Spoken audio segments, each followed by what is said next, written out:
Doctor Ajay हाड़िया साथ में मौजूद हैं। सर, सबसे पहले तो कैंसर हॉस्पिटल आप संचालित कर रहे हैं, इलेक्ट्रो होम्योपैथी से इलाज करते हैं कैंसर का।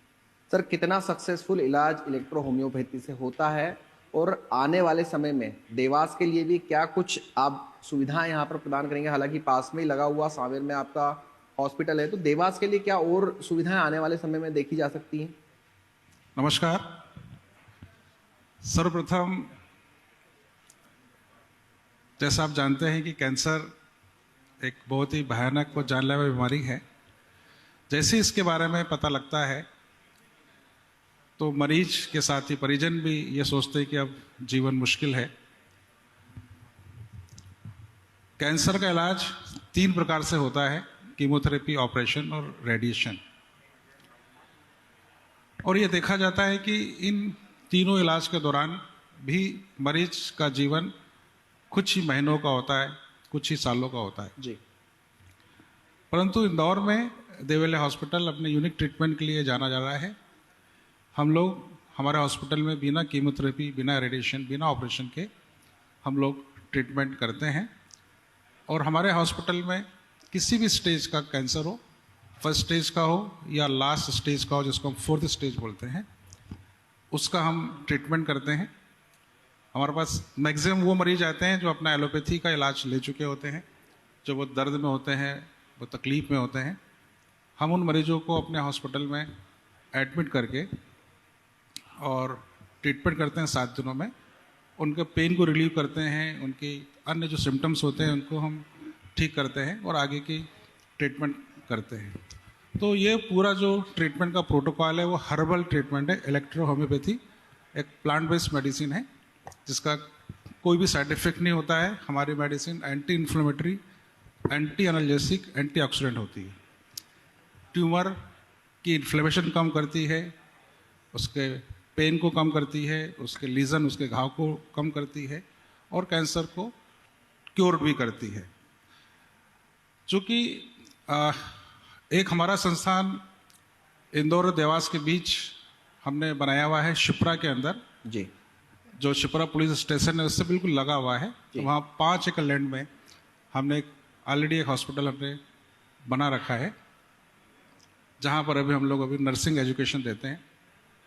हम 2025 में वहाँ पर हम एक 100 बेडेड एक मल्टी स्पेशलिटी हॉस्पिटल हम लोग वहाँ पे स्टार्ट करने जा रहे हैं, जहाँ पर पूरा जो ट्रीटमेंट होगा वो पूरा अल्टरनेटिव ट्रीटमेंट होगा।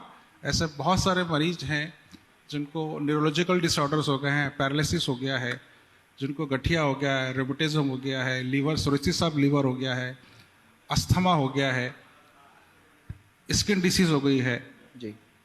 इसका एलोपैथी में कोई इलाज नहीं है, केवल वहाँ हम मैनेजमेंट करते हैं जी। तो हम इस हॉस्पिटल के अंदर उन मरीजों को हम लोग एडमिट करके और उनकी बीमारी को रूट आउट करेंगे, पूर्ण रूप से ठीक करेंगे। और ये बहुत जल्दी हम इसी साल स्टार्ट कर रहे हैं। सर, कैंसर के मरीजों को रेडिएशन दिया जाता है, कितना हानिकारक होता है रेडिएशन उन मरीजों के लिए? क्योंकि वीकनेस लगातार बढ़ती जाती है शरीर में। कैंसर का इलाज संभव नहीं, लेकिन आप उसे संभव करने का लगातार प्रयास कर रहे हैं। देखिए, पहले तो ये समझिए कि रेडिएशन होता क्या है। जी। जब शरीर में कैंसर होता है तो एलोपैथी सिस्टम ये करता है कि वहाँ पे पहले बायोप्सी करता है, बायोप्सी करने के बाद उस पार्ट को वहाँ से वो निकाल देता है। जी। उस ऑर्गन्स को निकालने के बाद में आसपास लिम्फेटिक नोड्स होती हैं। जो लिम्फेटिक नोड्स होती हैं ये लिम्फ फिल्टर करने का काम करते हैं। और इसको समझाऊं कि जो हमारे शरीर में WBC होती है, जो वाइट ब्लड कॉर्पस्कल्स होती है, ये हमारे ब्लड को, हमारे इम्यून सिस्टम को बढ़ाती है। जो कैंसर जो है इसी WBC सेल्स में ही होता है, इसमें ही इन्फेक्शन होता है। तो ये हमारे शरीर में एक पूरा एक लिम्फेटिक सिस्टम है, वहाँ पर हजारों की संख्या में लिम्फेटिक नोड्स।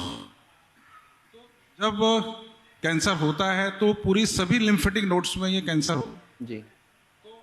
ऑपरेशन करने के बाद में जो लिम्फ नोड्स आसपास की होती है वहाँ पर हम रेडिएशन देके और वहाँ पे उसको दबाने का प्रयास करते हैं। जब वो हम रेडिएशन देते हैं तो आसपास के जो ब्लड सप्लाई करने वाली जो नर्व्स होती हैं, जो कैपिलरीज होती हैं, वो भी जल जाती हैं।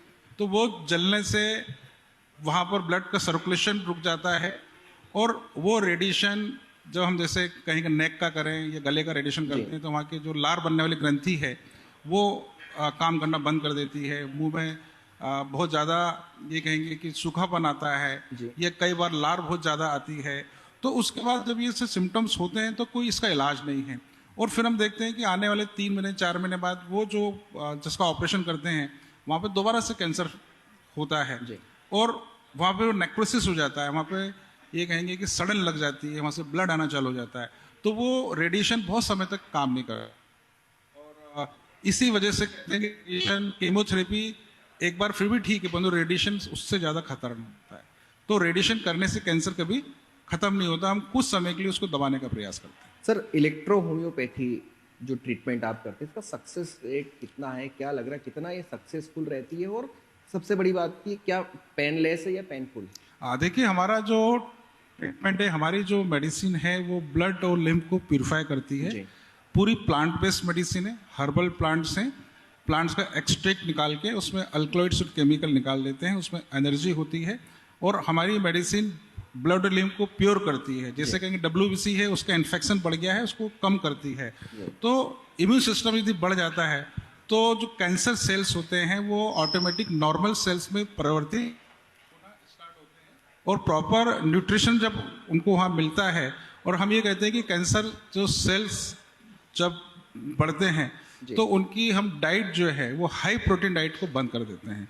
तो जब हाई प्रोटीन डाइट बंद की जाती है तो कैंसर को उसका भोजन बनना बंद होता है और वो धीरे धीरे नॉर्मल सेल्स में बदलना चालू होते हैं। सर एक बेसिक क्वेश्चन है कि जैसे ही कैंसर किसी मरीज में डायग्नोस होता है तो वो सबसे पहले तो तय नहीं कर पाता है कि हमें इलेक्ट्रो होम्योपैथी से हमको इलाज करवाना है कि हमको कीमोथेरेपी कराना है। ऐसे में किसी मरीज को या उनके परिजन को किस तरह का कॉन्फिडेंस चाहिए होता है और वो कैसे तय करे कि वो कहाँ जाएं? बिल्कुल आपने सही कहा कि जब कैंसर डायग्नोस होता ही बड़े सेंटर में है, जब कोई तकलीफ होती है कैंसर जब होता है शरीर के अंदर, जब डायग्नोस होता है तो उसके 6 महीने या साल भर पहले वो बीमारी शरीर में आ चुकी होती है। जब तकलीफें चालू होती हैं तो मरीज किसी लोकल डॉक्टर को दिखाता है, वो जब एंटीबायोटिक देता है उससे उसको फ़ायदा नहीं होता तो डॉक्टर बोलते हैं कि आप बड़े सेंटर में भेज देते हैं, वहाँ फिर उनकी सोनोग्राफी हो, CT स्कैन होता है, MRI होता है, एंडोस्कोपी होती है, तो पता लगता है कि उसको कैंसर है। तो उसी समय डॉक्टर बोलते हैं कि इन्हें तुरंत ऑपरेशन कराना है, तुरंत इनको कीमोथेरेपी देना है। तो पेशेंट को उस जगह से उसको बाहर निकलने नहीं दिया जाता है।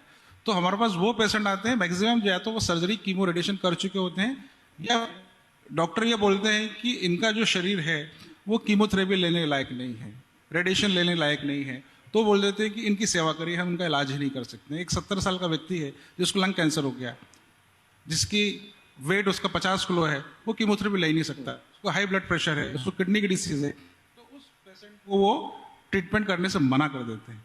तो ऐसे पेशेंट हमारे पास मैक्सिमम आते हैं जो एलोपैथी ट्रीटमेंट नहीं ले पाते हैं, वो गूगल सर्च के माध्यम से या हमारे यहाँ जो उन मरीजों ने जो इलाज कराया है और जो हमारे यहाँ से फ़ायदा लेके गए वो बताते हैं कि आप देवलिया हॉस्पिटल जाइए, तो वैसे मरीज हमारे पास ज़्यादा आते हैं। अजय हाड़िया जी, कैंसर का पता करने के लिए कई बार लेब जो हम भेजते हैं सैंपल्स, इंदौर के अलावा अगर बात की तो उसको मुंबई भेजकर क्रॉस कराना पड़ता है। इसमें आप कितना महत्वपूर्ण मानते हैं कि इंदौर के अंदर एक हाईटेक कैंसर लैब होना चाहिए ताकि मरीजों को जल्द से जल्द रिपोर्ट्स में उनका जानकारी पता चले? क्योंकि जब यहाँ से मुंबई जाती है 1 हफ्ता 15 दिन उसमें आने में लगता है, तब तक मरीज का समय निकलता जाता है। ऐसे में उसको कई बार तो कैंसर का पता आखिरी स्टेज में लोगों को पता चलता है। देखिए क्या होता है कि जब छोटी जगह से जब कैंसर छोटे स्थान पे छोटे शहरों में जब वहाँ जांच की जाती है तो ये मरीज जब बड़े सेंटर में जाता है या दिल्ली या टाटा में जाता है, एम्स जाता है, तो वो छोटे शहरों की रिपोर्ट्स को वो मना कर देते हैं कि इसको हम मानते नहीं है और वो अपने सिरे से फिर करते हैं। तो इस दौरान हम कहेंगे टाटा में नंबर लगते हैं, वहाँ पे 3 महीने 4 महीने 5 महीने केवल जांचों में ही लग जाता है और उसी जांचों के दौरान ही वो पेशेंट है वो बिना ट्रीटमेंट के एक्सपायर कर जाता है। तो मेरा ये मानना है कि जैसा हम जिस सिस्टम को फॉलो करते हैं, हमारा ये मानना है कि बायोप्सी कैंसर को और फैलाती है। प्राइमरी रूप से जब हम एंडोस्कोपी करते हैं या CT स्कैन करते हैं, MRI करते हैं, उसके अंदर 99% हमें ये पता होता है कि कैंसर के सेल्स हैं। जी परंतु बायोप्सी इसलिए की जाती है कि हमें कीमोथेरेपी देना है, तो कीमोथेरेपी हम तभी देंगे जब एक कंफर्म हो जाएगा बायोप्सी से कि इसको कैंसर है। क्योंकि यदि 10 व्यक्ति जो स्वस्थ व्यक्ति हैं उन्हें यदि कीमोथेरेपी इंजेक्शन लगा दिया जाए तो 10 में से 6 लोगों को कैंसर हो जाएगा जो स्वस्थ हैं। तो कीमोथेरेपी तो इतनी खतरनाक है कि स्वस्थ व्यक्ति को कैंसर का यही कारण बायोप्सी की जाती है। और हम इलेक्ट्रॉनिक सिस्टम ऑफ मेडिसिन में और देवलिया हॉस्पिटल कभी भी बायोप्सी को हम नहीं कहते कि हमारे पेशेंट को बायोप्सी कराया जाए। आप सिटी स्कैन एमआरआई कराएंगे, उसी के द्वारा ही हम ट्रीटमेंट करेंगे। और हम जो ट्रीटमेंट करते हैं पूरी होल बॉडी ट्रीटमेंट करते हैं। बायोप्सी हम एक पार्ट की ले रहे हैं। कई बार हम करते हैं कि बायोप्सी हमने ली है, एक बार ली है, 2 बार ली और वो पता लगा है कि वो नेगेटिव है और पता लगता है कि 3 महीने बाद वो कैंसरस है। तो 3 महीने पहले प्राइमरी स्टेज के अंदर पैथोलॉजी लैब फेल हो जाती हैं कि इसको कैंसर नहीं है, परंतु 3 महीने बाद जो कैंसर बढ़ता है तो बोलते हैं कि उसको कैंसर हो गया है। तो ये 2 बार बार छेड़छाड़ करने से वो लीजन है वो बढ़ना चालू हो जाता है, वो इन्फ्लेमेशन हो जाती है और बीमारी आगे बढ़ जाती है। तो जो बीमारी प्राइमरी स्टेज में ठीक हो सकती थी वो फिर मेटास्टेटिक हो जाती है। सर, जो शुरुआती दौर में अगर पता चल जाता है कि कैंसर है, क्या उसके ठीक होने के चांसेस रहते हैं? क्योंकि शुरुआत जब हो रही है, शुरू में वो डॉक्टर के पास पहुंच गया, इलेक्ट्रो होम्योपैथी आपके पास पहुंच गया लेने के लिए, तो क्या उसका कैंसर ठीक हो सकता है? क्योंकि बताया जाता है कि कैंसर का इलाज नहीं है, लोगों के दिमाग में इसको क्या वहम है, क्या इसको आप क्लियर कीजिए। नहीं, बिल्कुल कैंसर को ठीक किया जा सकता है। 100% कैंसर को ठीक किया जा सकता है। प्राइमरी स्टेज में तो ठीक किया जा सकता है। देवलिया हॉस्पिटल में ऐसे मरीज हैं जिनको मेटास्टेटिक कैंसर है, जिनको लंग्स कैंसर है, जिनको ब्रेन ट्यूमर है, जिनको पैनक्रेटिक कैंसर है, लीवर कैंसर है, वो मरीज भी क्योर्ड हो गए हैं। तो ऐसा नहीं कि 4th स्टेज मरीज को भी क्योर्ड नहीं किया जा सकता है, 4th स्टेज मरीज भी क्योर्ड हो सकता है। होता यही है कि एलोपैथी के अंदर ट्रीटमेंट नहीं है। हम जब ट्रीटमेंट करते हैं तो और इम्यून सिस्टम कीमोथेरेपी देते हैं, एक कीमोथेरेपी नहीं देते हैं, 10 देते हैं, 12 देते हैं, 20 देते हैं, 25 देते हैं, इम्यून सिस्टम खत्म कर देते हैं। और हम जो ट्रीटमेंट कर रहे हैं वो इम्यून सिस्टम को बढ़ाते हैं। और हमारे पास कई केस हैं जिसमें मेटास्टेटिक डिसीज से कैंसर भी क्योर्ड हुए हैं। तो सबसे बड़ा जो एक कैंसर को ठीक करने का कारण है वो हमारा है खान पान। हमारी जो डाइट है वो डाइट ही हमारे कैंसर को 80% तक क्योर कर सकती है। तो कैंसर जब होता है तो हमारे ऑन्कोलॉजिस्ट बोलते हैं कि हाई प्रोटीन डाइट लीजिए। तो वो इसलिए बोलते हैं कि ऑपरेशन करेंगे, कीमोथेरेपी करेंगे तो शरीर में एनर्जी चाहिए, ब्लड लॉस होगा, तो उसके लिए बोलते हैं हाई प्रोटीन। बोलते हैं आप नॉनवेज खाइए, आप अंडा खाइए, आप पनीर खाइए और ड्राई फ्रूट्स खाइए। ये सब चीज़ें जो हैं, ये फूड है, ये कैंसर के सेल्स को और ग्रो करता है। और हम बोलते हैं कि जैसे कैंसर आपको पता लगा, ये हाई प्रोटीन डाइट आप बिल्कुल बंद कर दीजिए। आप गेहूं को बंद कर दीजिए। गेहूं ग्लूटीन है जो सबसे ज़्यादा कैंसर फैलाने का कारण है। आप मिलेट्स खाइए, आप फ्रूट्स लीजिए, आप जूस लीजिए। आप यदि ऐसा करेंगे तो आप 100% कैंसर हरा सकते हैं। खाने का जो प्रोटोकॉल है वो 8 से 9 घंटे का होना चाहिए। 24 घंटे में से केवल आपको 8 घंटे खाना खाना है और आपको 14 घंटे खाना नहीं लेना है। तो वैसे ही कैंसर के सेल जब भूख लगती है तो वो भूखे ही मर जाएंगे, जब खाना ही नहीं मिलेगा तो भूख से मर जाएंगे। तो कैंसर ठीक किया जा सकता है। आशाहीन कैंसर रोगियों के लिए आशा की एक नई किरण, देवी अहिल्या कैंसर हॉस्पिटल इंदौर, जहां संभव है कैंसर का इलाज बिना कीमो, बिना रेडिएशन। दर्द से तड़पते कैंसर मरीजों को इलेक्ट्रो होम्योपैथी हर्बल मेडिसिन द्वारा अब तुरंत राहत। Devi Ahilya cancer hospital Indore, call 9584040131।